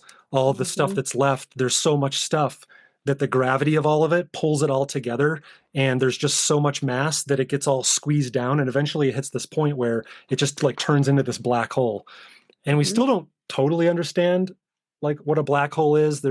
We feel like there's this like singularity thing at the center, like this point of like infinite density sort of a thing, but nobody really knows exactly what happens inside a black hole. But what we do know is each black hole will have this radius around it where, like nothing can escape it, because it's so massive and so dense, and the gravity is so strong that like you can't get away from it. So there's this concept of escape velocity and gravity wells, which I think is kind of cool. So like the classic analogy that I love, and it's not perfect, it's an analogy, but so if you try to explain gravity, you can think of like a trampoline. This is sort of like the classic analogy. So like if you're like maybe a marble, right? And you're on a trampoline. Yeah. If somebody just like kind of nudges you, you're just going to roll along the trampoline in a straight line, right? There's not much is going to happen. But now let's say that you put a bowling ball like somewhere on the trampoline. So that bowling ball is more massive and more dense, and it's going to distort the area of the trampoline around it. And so now if you're a marble, if you're far enough away, you're not really going to notice it. You're just going to keep going on your straight line if you get nudged, whatever. But if you're close to the bowling ball, you're going to start to like be pushed in a certain direction. It's almost going to feel like you're turning. Like if you're going in a straight line, but then you go near the bowling ball, your path is going to get deflected. And if you get too close to the bowling ball, you're just going to roll right down into it. Like you're going to roll into the little pit that the bowling ball creates, right? So that's kind of actually what happens with mass in space. If you have something really massive, like a star or a black hole or anything, if you get too close to it, it's going to try to pull you in. And if you don't have enough like momentum to get out, then you're going to get sucked in. That's a really good way to explain it. Because like to me, I'm just like, I don't understand Right. what goes from just like mass density, whatever, like to like sucking. To me that makes more sense. You should go to the planetarium. There's so many things. Okay. And that's another sort of demonstrations you can do. We'll You bring should go Ghosty. watch the documentary. Ghosty I in think they're re-showing space. black holes. They have a whole animation of the star dying. I don't think you understand how many times I watched Hubble 3D, the movie at the planetarium.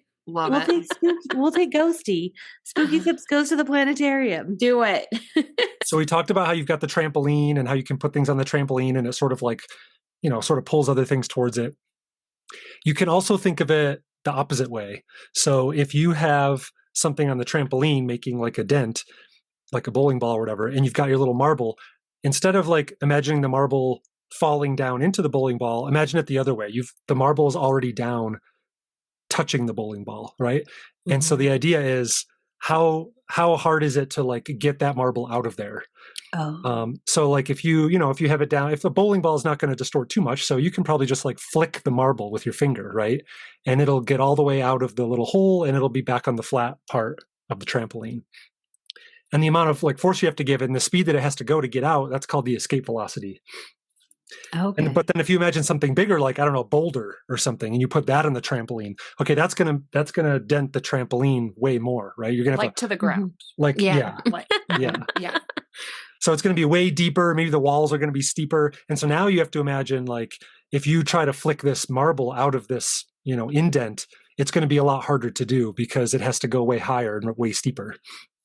And so that the amount of indentation like that, they sometimes call that like a gravity well. It's like, how deep is the gravity well that you have to get out of? And then if you try to take that to the extreme, you imagine something almost infinitely massive. If you put that on the trampoline, it's basically just going to like, it's going to make almost like a pit. To Like the lava. Yeah, like you'll look down and you won't even see the bottom, right? It's just going to be such a deep hole that if you had a marble down there, there'd be like nothing you could physically do to that marble to get it out. You could throw it as hard as you want, but the pit is just so deep and so steep that like you can't get out, essentially. Yeah. Yeah, that makes sense because I feel like I was kind of already saying this, but it's hard for me to grasp how black holes really work and how just because something is dense, it makes it that things can't escape it. But that makes sense. You flick the marble across, you try to flick it across the trampoline, but it gets sucked into the hole. But then if the hole is so deep, it can't escape. Yeah. It is common to think of black holes and things as like sucking, like, they're like a vacuum or something. It's not really. It's more just like, it just distorts the area around them. And so if you get close enough, you like fall in. So it's not like it's sucking you. It's like causing you to fall towards it, if that makes sense. Yeah, that does make sense. No, that totally does. Yeah. Cause like, you know how like we orbit a star, we're basically falling the entire time. It's just that we're moving sideways fast enough that we just sort of keep falling forever. But you can also orbit a black hole. Like there's nothing that stops you from orbiting a black hole. It's not like it's going to suck you in. It's just, if for some reason your orbit changes and you get too close, then you'll fall in. It's like a falling force. Yeah. I feel like in movies and stuff, stuff always gets sucked in, right? So Exactly. that's why we all think about it that way. It's like, No, we're it all totally gonna get is. sucked in. Yeah. What a trippy way to think of our existence too, is that we're just constantly falling. That is my existence. That For is real. my existence. I mean, it explains so much about our mental health. I always heard you should blame your star sign, but I'm going to blame the black holes. So that's what I'm blaming. I have a related question. When our star or when our sun explodes, do we think it will create a black hole? No, I think our star is too small. Oh, Yeah, it's too little. I think they're guessing it's going to like blow up into like a red giant type thing and then just sort of fizzle out, I think. Okay. Yeah. One thing that's kind of fun though is that if our star, the sun dies, we won't actually know immediately. So it's just like a fun thing to think about is like at any point in time, the sun could be dead. Like it could be dead right now. Isn't it 8 minutes? It wouldn't hit us. Yes. We get 8 minutes. It could be a few minutes. It just happened. And by the time this episode you have 8 minutes. Come on, please. Dear God. Yeah, that's the cool thing is like, people talk about like the speed of light, but it's really, it's more like the speed of causality, I've heard it called. Because it's not just light. It's really, it's all impact that things can have on other things. Nothing can impact anything else faster than the speed of light. So yeah, if the sun just like immediately vanished somehow, the Earth would keep orbiting for 8 minutes. Yeah. We would keep seeing it for 8 minutes. Like there's literally no way we could have any indication that the sun was gone. And then 8 minutes later, that's when the light would disappear. And then that's when the Earth would like stop orbiting and it would start going in a straight line. Oh, this is too much of a tangent. So we don't have because then I'm like, okay, so then what happens? Then we just die. Are we gonna spin around so much we like fling off the Earth or something, or like? No, like humans? No. Okay. No, I mean the Earth's not rotating that fast. It goes around the sun. What are we just going to go in a? We would just float out into space. We would just start going in a straight line. It's like if you were swinging a tennis ball around you and then you let go. Okay. It's just going to like start going off in some. So it would just be like an instant blackness. It was just gone. And then like the sky would go dark because the sun would be gone. Yeah. I think that's one hell of a way to go out. I'm like, let's do it. We should still have a bit of time. With our sun. I don't know. Point. I don't know. I mean, there is that asteroid. The chances keep going up every day. That's true. So, maybe we don't have much longer to deal with this bullshit. That's really interesting. That was a good way to describe it. Like, I think that shit's so fascinating. Oh, it's so cool. And honestly, obviously you can go a lot deeper, but I think that's good enough for spooky sips. That's a really good analogy, honestly. I do want to shout out. There's a YouTube channel called PBS Spacetime that I like. Mm, If you're okay. interested in physics stuff, that's a really good We one. should link it. We could link Yeah, it. we will. Hashtag not sponsored. Yes. But if you want, and if we're you're in Utah, available. go to the Clark Planetarium. We are it's the best available for place. sponsorship. Go to Outlaw Distillery and then go to the planetarium. Yes. I mean, they do the late night laser light shows, which are also 10 out of 10. I've done that one. I love it because one, I had never heard of this movie and I like watching ones I hadn't heard of, but also like there really aren't a lot of space horror movies. Mm-hmm. Yeah. And I feel like that's kind of an untapped. We need to watch Alien because I was it just is going to say genre. there's Alien. it's one of my favorite movies. Mhm. It is it's a top. I don't think there's Top one for me. anything Sigourney Weaver is in that I don't love. No, I love it She's all. so good. I think I just love Mhm. Sigourney Weaver. Mhm. Yeah. Heartbreakers is her best movie, hands down. I was just thinking, Brianna, I was just thinking about Heartbreakers today. I was like, maybe Brianna and I need to watch Heartbreakers. Yes. I will always watch that movie. Because I don't know what was making me think of it. I will always watch that movie. I Okay. feel like our go-to is offending one very specific person and talking about other movies. Especially about Heartbreakers. I feel like we've talked about that one a lot. Sorry, Justin. Sorry, Okay. Justin. I just have to say, Jaden, when you started your education story for us, sometimes my brain is broken. And you were saying a black hole is a mass so deep. And then you went on. But my brain heard a black hole is a mass so deep. And I was like, what's a mass so deep? And I was like, oh, no, wait. He said a mass so deep. Ooh, what's a massive deep? I was like, what is a mass so deep? That reminds me of soup or salad. I don't know if you've heard A you've told super this story. salad. One time we were out at a restaurant and the waiter was like, "Would you like soup or salad?" And I was like, "What's a super salad?" Like I thought it was one word. Ooh, a Like, super no, salad. soup or salad. I was like, But "Oh, It's super. Okay, but here's the thing. She asked it to me first, and so Jaden had this like internal like thought process that happened, and then I answered. I said, "Oh, I'll do salad." And so then she asked it to him, and then he answered. And then as we left the restaurant, he was like, "I am so glad you answered first because I was gonna be like, no, I'll just have the regular salad. No, just not the super salad. I don't not need the super salad." super one, just the regular one's fine." Amazing. Oh, so good. Well, I remember like in college, if you're going to join like a frat or like a sorority, it's called like rushing, like Right. a rush to like, I remember like freshman year, someone asked if I was rushing and I was like, no, I'm not in a hurry. No, I'm good.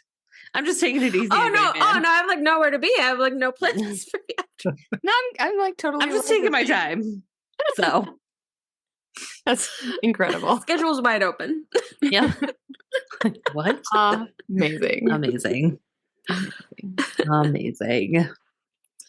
Well, Do you have any fun facts we haven't talked about? I feel like we've been talking for a while, so I don't. Oh, I mean, I feel like we definitely do. Let's go through some I'm fun sure. facts. So we have a little bit of a cameo from the director. It's very early on. It's during the opening dream sequence where all the stuff is floating around. One of the books that goes past has a picture of the director, Paul W.S. Cute. Anderson. It's like it has him and his name in it. oh my So gosh, it like what a floats past right at the what a beginning. dweeb! Wait, let me put my photo on this. No, book. if you're directing a movie, you should absolutely do a cameo. yeah, I mean, good for you. You know, 100%. And honestly, with like the limited cast, it's not like you can be in like a coffee An shop in the extra. background. You know, Right. like there's no Right. extras. So Unless you want to gotta- be like, unless you want to be the A corpse. corpsicle, it'd be Which would be hard. pretty Oh, cool. That's true. One That'd of be the pretty crew. cool. Mhm, mhm. Yeah. Okay, I feel like we may have talked about this, but this movie did not do well when it was first released. Mm. So when it was released, it was considered both a commercial and a critical failure because the budget was about $60 million to produce, and it only ended up grossing about $42 million. Mm. So they didn't even break even when it was that's first so released. harsh. How devastating! Can you imagine your So it whole life's dream and millions of dollars, and you just get called a failure? Yeah, it Oh. did not come together at the beginning. And then your But- face is floating through a book. Yep. Yes. Oh, But then they released it on DVD. And I feel like that's the story on so many of the movies that we watch is like they come out, they do okay, or they just don't do great. But then they release them on DVD and people loved it. Yes. That's when they started to get more of like a cult following. You had way more people talking about it. Like it did a lot better a little after it was originally released. Interesting. I wonder what that is. Like, I think it's, you know, people get curious about it. They bring it home and then it's just word of mouth, right? Yeah. Like you get the movie, you tell other people about it. They start getting the DVD. Like, yeah. Apparently the DVD release was so good that Paramount tried reaching out to the director, Anderson, to see if they could do a director's cut because a lot of scenes were cut from the movie. Originally, the gore was a lot more intense. Like, I think when they first sent it in to get its rating, it came back as the dreaded NC-17 only. 18 and above can see it. So they had cut a bunch of stuff, so they thought about trying to do a director's cut, but it wasn't stored correctly, the extra footage. And so they think it's gone. Oh, no. Oh, that's devastating. It was probably kept on a compact disc. Yeah, they got caught. Yeah. So they've tried looking for it. They think it's just completely gone missing. There were like hints that maybe there was like a VHS of something saved, but I don't think that actually, because that was like 2012 that someone had said that. So I don't think anything came of it, or it was like not very good quality. So apparently they're still holding out hope. There have been some movies that have like randomly found their extra footage, you know, even like decades later. But as of right now, that footage is gone. Can't find it. Sad. I know. All that frog footage gone. Yeah. All that frog footage. Frog orgies. Sorry, I brought it up. I just Matho. It's been on my mind. We can tell. So apparently the original script, so the director, he didn't write this movie. I think I have the name of the writer later. He had a lot of options, but the original script of this movie was a lot more similar to Alien. I think you can see the influence, but like there were a lot more things that made it look like Alien. I think like the monster was more like an alien type monster. So they took the original script and they did like significant rewrites. And they call out a lot of things as influences, and I feel like you can see kind of all of them. One we already talked about is The Shining. I mean, we get direct kind of callbacks to that. Another influence that they had was The Haunting, because they just wanted, you know, some horror influence into it. And I feel like you could get a little bit of that. Totally. I haven't seen it, but they said that the sci-fi movie Solaris was also a big influence. I've heard that, but I've never seen that one. Yeah, I haven't seen it. Hellraiser, which we already talked about. Clive Barker was literally there. At the beginning of the movie, I think it's that opening scene with the doctor. The sound effect that was used is from the video game Doom. Okay. With an M, which I never played. So you played doesn't Doom? sound familiar to me. Yeah, I played Doom a lot. We have a video game expert here. Back in the day. Yeah. You'll have to go like re-listen to it. Yeah. So I think the effects came from the original Doom. And then, funny enough, this movie inspired Doom 3. Nice. The video game. Full circle. So it took sounds from the first one and then inspired the third version of the video game, which I thought was kind of fun. Another nerdy thing that I don't do, I don't know, Jaden, if you're into this, but there was a big theory that this movie was inspired by Warhammer 40K. And the original writer, Philip Eisner, was a huge fan of Warhammer. And he said that was absolutely an influence when he was writing Event Is that Horizon. A game? I have a question. It's like a big tabletop kind of game. Oh. I never got into it because like Warhammer is very heavy on like the miniatures. So you get all these little minis and you have to like paint them and they're pretty expensive. So like when I was young, I got into Magic the Gathering. So that was kind of my vice. But we would go to the game store and we would like buy our Magic cards and we would go play Magic. And then like on a few tables over, there'd be like the Warhammer 40K guys playing and they would have all their minis on the table. And like it looked really cool, but I was too young. Cool. I couldn't afford it. Yeah. Because I nerd. play D&D. So it's like, you know, I feel like their setups just look so crazy. And like whenever you go to a game store, I swear it'll be like the biggest section is all the Warhammer stuff. Like they have so many figures, so many models, like so many things to add. Like it's a commitment if you're playing Warhammer. I like that though, because like I tend to be kind of crafty, so like I like the crafty aspect of it, and then you add in the nerdy aspect of the gameplay. Like I don't know, maybe I should start. No, to me it just looks Wouldn't so that cool. be They're amazing? I just all of a sudden am in like this, Or like, becoming like a Warhammer, like aficionado. You guys are gonna have like a room, you know? yeah, I feel like if you're really into Warhammer, you have like a room dedicated yeah. to your stuff. love it. When they were designing the ship and a lot of things for this movie, they took a lot of inspiration from the Notre Dame Cathedral, which I thought was kind of cool. So like they took like to make the Event Horizon, or EV as Laura likes to call it, they kind of like scanned the pillars of the Notre Dame Cathedral and then made the ship off of that. Whoa. And like once you see it, I kind of get the influence. Like even the like the gravitational like little circle thing, like it kind of looks like the flowers around the cathedral. Like they took a lot of elements from that, which is I Oh, can you know interesting. what? Totally. Yeah, it's like now look at a your picture of the ship. Like your portal to hell was inspired by like one of the most famous cathedrals. Yeah, You know, I love like that. it's a cool kind of way to get inspiration for this. I love it. Yeah. Yeah. Originally in the movie, they had a lot more scenes, or sorry, in the script. The script had a lot more scenes that were zero gravity, but zero gravity is really hard to film because you I would have imagine. to suspend all your actors and do some crazy shots where you're kind of like underneath them to try to get it all done. So for budgetary reasons, they introduced the magnetic boots. It's like, what if we just have we're fine. magnetic boots?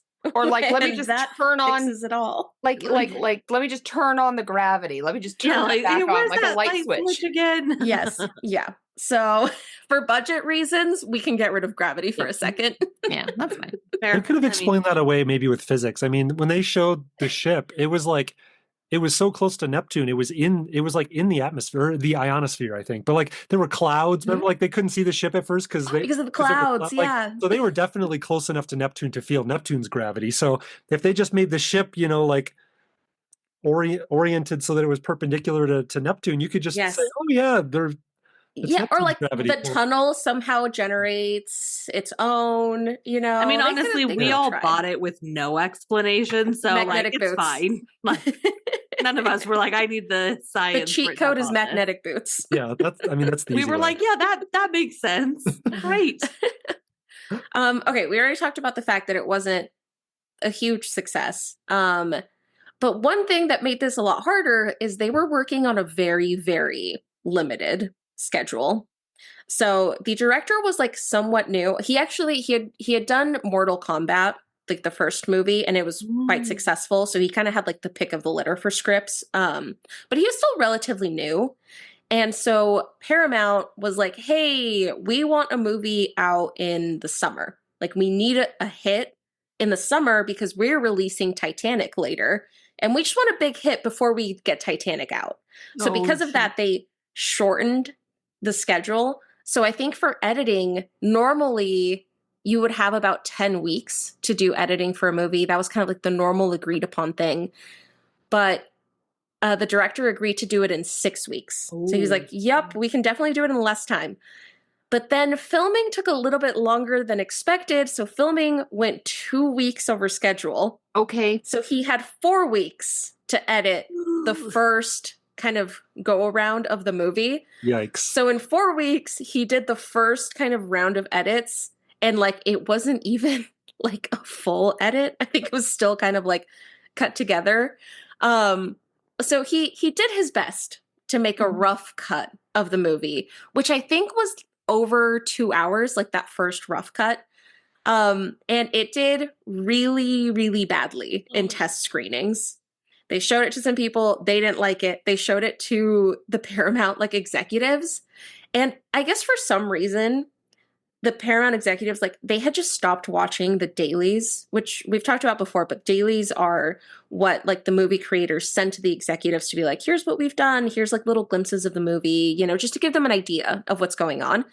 They had just stopped watching the dailies before they got into any of the gore. Okay. So this first rough cut was a lot longer, a lot gorier, and so Paramount saw this and they were like, you need to cut a lot of the gore and you need to make this way shorter. Like, we don't like it. And Sad. the gore director was like kind of amazing. fair. He was like, this was not a good edit.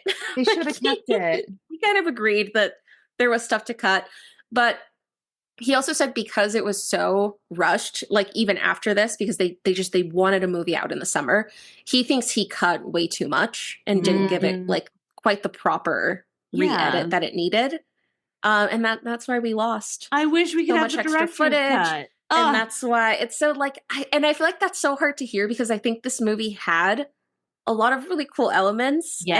And I wish we could get the director's cut, like the one that had just a little bit more, a And little now better editing, a little better storytelling. Lost in the black hole forever. Oh. Yeah. Just thrown into the back hole, never to be seen again. Yeah. Okay, let's see. We have talked about some of these. Another fun fact, while they were filming the fireball throwing scene, they accidentally set off a very real fire. They had these like flamethrowers that were mounted in order to create the fireball effect, but it kind of like went off and then it started to burn the wood floor and the wood ceiling, and they were trying to find a way to turn it off, but I guess the only way to turn them off was to go up to the machine, which obviously you can't do if it's already started setting on fire. And I forget if it was I think it was below the wooden floor. They actually had the gas canisters that were feeding gas to the flame. So like everyone was evacuated because it was like, oh my, like if it gets through the wood floor, it's going to hit the canisters and hit like a full explosion. But luckily they were able to get everyone evacuated and get the emergency responders and like everything in time that it didn't hit the gas canisters.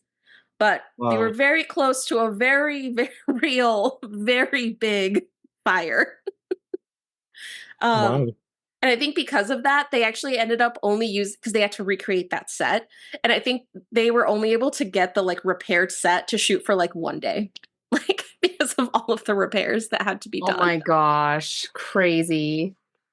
One small detail that like, I feel like, I don't know if I fully grasped it. I felt like something was off. But early in the movie, when we see the crew, did you guys notice their flags? No. The flags. So each of the crew had like a little flag for the country that they were from. You just don't. You don't even see them. You don't see flags. Yeah, she doesn't see flags. I really don't like waving pieces of fabric. I don't know. Just can't. Just look away. Well, everyone but Laura. All of the crew has like a little flag on their suit. You know, just like where they're from. I feel like that's common for like astronauts to have flags. Which is normal. But they're all a little different because again, it's supposed to take place in the future. So I think the American flag has 55 stars. Nice. And then the European Union flag had 22 stars. And then the Australian flag didn't have the Union Jack on it. They replaced it with like an Aboriginal flag to add into it. So all of their flags were like a little different to represent like the future That's kind would of have fun. changed potentially some of these. I Which like is just a fun like little detail. We can Speaking of their suits, because you know this was back in the 90s, so everything was much more practical. Right. Today, if you were to do like a space movie, they kind of just like CGI in the suits usually. But back in the day, you had to go full practical. So the suits weighed 65 pounds. Wow. And they were incredibly uncomfortable. And because of the way that they were designed, the actors couldn't sit down while wearing them. And so what they had to do is like create these little like poles, like hanging poles that they could attach to them so they could like take a little break. That's maybe amazing. Maybe that was the inspiration for the captain's chair. Yeah, maybe. It's kind of like dangling from They the were like, this ceiling. looks good. Let's do Yeah. that. You can't sit, but you can just like bounce around a bit if Right. you want. Just like, okay, time for your break. And they just all have to go on their little hooks. That's amazing. It kind of makes me think of My Bloody Valentine with like the hooks for Clothes, all of yes. their Yeah, uniforms. they're just Oh gonna my hang on God. to. Apparently, I think it was the writer came on set because they were just like showing him around, and it was while they were filming in their suits. And so Lawrence Fishburne turned to him and he was like, "You did this to me." It's like, look at what you're doing. Amazing. Okay, one just kind of like shooting scene, and actually this like style is used in a lot of old shows. And when I realized this, it kind of ruined shows for me. But during the scenes where we had the captain, Lawrence Fishburne, and the doctor, Sam Neill, they didn't show them together. They would show them like one at a time to kind of have like a conversation. And like if you watch old shows, this is kind of how they did it. They wouldn't show both characters talking. They showed like one at a time to film them separately. And the reason they did this is because like apparently they have very different acting styles. Like Lawrence Fishburne, like he literally needed like maybe 3 takes, and it was like, I'm ready to go, get it knocked out. And then after those takes, he was like, I'm tired, I'm done. Leave Like, me this is alone. not my style. Like I kind of got it on the first one. Whereas Sam Neill, he needed like the warm up takes. Like he wanted like a few different options and would like try a couple things. And then it was like those last few takes that were his best. So because of their different acting styles, that's why they didn't show them on the screen at the same time, so they could shoot them in their own preferred way, like let Lawrence Fishburne get his in like 3 takes and then let Sam Neill get all of his takes out in order to like get his best one. Interesting. You know, I never really like considered that. So that's really interesting because it actually makes sense. It does. That you wouldn't have the same style, but I've never thought about that. Yeah. Okay, my last fun fact is when they get to the Event Horizon tunnel and you get all the stuff like floating around at the beginning, one of the items, what was that? I said, was it real? Yes, it was real. They really did it. Yep. Yeah, it turns out this is a documentary. It's not. Yes, it's a real movie. In the tunnel, one of the things that's like floating around is a watch. And the watch is the Omega Speedmaster, which was the watch that was worn by Neil Armstrong and Buzz Aldrin on their moon mission. Ooh, that's a cool nod. That's a cool little nod. So Yeah. a I little like nod, that. a little nod to the space people out there. Cute. Interesting. Yeah, that's awesome. Yeah. Honestly, there were so many fun facts, but those were some of the ones that I pulled out. Yeah. I feel like with movies of this time, I feel like you just get a lot more. I just feel like there's a lot more info that comes out, especially when there's really big actors in it. Yeah. And No, you get, and honestly, if you love this movie, there is a like making of, this movie. Like there's like a making of Event Horizon if you want to look it up. It's like an hour and 40 minutes long, like full breakdown of like the casting, the effects. Like if you like this movie, there is a documentary of the making of the movie if you want a real deep dive. Nice. When I was looking up the picture of the ship to see the Notre Dame thing, I pulled up this one. And it made me think of that anglerfish that came out this last. I've been crying about her, you guys. it's so cute. And I thought this looked like her to me. It's so cute. It's an emotional week for me. Okay. It's just been a long week. It really has been a long week. It has been a long It's only Wednesday. It's been a long year, guys. It's been a long year. Give me a dying anglerfish and I'm going to fucking cry.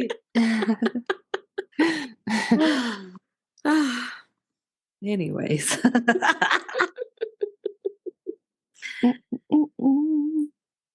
Sometimes we'll like be doing spooky steps and then I'm like, oh, that's right. We're doing a podcast. Yeah, I know. Get back on track, Brianna. Anyways. All right. Well, I'm going to be curious to see where we're all at with us because here on Spooky Sips, we don't give stars. We give sips. Now, if I'm not mistaken, do we let our guest go first? I think we should. Okay, so out of 5 sips, Jaden, how many do you give this movie? Okay. 5 sips of an old fashioned. All right. So I have to say, I know you guys do like halvesies, like a 4.5 or Yeah, a 3. we're awful. I can't. If you're gonna make the scale that way, just do like 0 to 100 or whatever. Like, well, I don't. So Yeah, we're the I'm gonna worst. do an integer. Okay. Oh gosh, nerd alert. One Okay, honestly, Science. let us know out if you here. feel strongly about this. Like, do we need to get rid of our I 0.25 know, right? increment ratings? Never. Because I feel like 1 to 5, that's just too. I agree. I can't. There's such a big difference between a 2 and a 3, and a 3 and a I 4, agree. and a Yes. 4 and a 5. But we can't change the So- scale now. Well, so here's what I was gonna say. So with a 5-point scale, this is how I interpret it. 1 is like hate it, and then there's dislike, and then there's Mhm. neutral, and then there's like, and then there's love. Yes. Yes. So if we're going off that, I'm gonna give it a 4. Nice. I was wondering how it was going to hold up because I haven't seen this movie in a long time. That was another reason I kind of wanted to suggest it, just so I had an excuse to watch it. Mhm. I don't think I loved it as much as like when I was a kid, but I would say that even now, like I still liked it. I think it was, for me, it was above average. I enjoyed it. It's not one of my favorites, so it's not a 5. But yeah, I would give it a 4. Nice. Yeah. Yeah. I feel like this one is really hard for me because one of my favorite movies is Alien, and also Aliens, the sequel, maybe even better than the original. So like it's hard to compare it to like a different scary space movie. But I honestly, I thought the effects were pretty good. I feel like the story was interesting. Like it was different enough. It wore its references on its sleeve. Like it didn't try to hide the other movies it was referencing, which I Right. appreciate. It's like I think to me, like maybe like I want to go full numbers in honor of Jaden being a guest. You don't have to. You don't have to. So no, I have, since you feel so strongly about it. I think a 3. I'm gonna go with a 3. All right. Well, I feel like I'll follow your suit, and I'm going to honor our guest tonight and just go full number. Although I have to say I don't like that. Yeah, she's the one that brings in the 0.25, 0.7. Just make your scale bigger. That's all I'm saying. 0.87. Just love the integers, embrace the integers, and keep Is your pretty much exactly. So, because to me, it's not quite a 3, but it's also not as bad as a 2 on your scale. So, Yeah. but if I have to choose between the two, I'm going with also a 3. Yeah, it's above a 2. It's above a 2 for me, but normally I would say like it's a 2.5.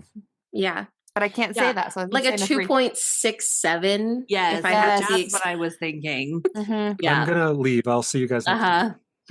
I will also go, but unfortunately I have to go with a 2. I love talking about it.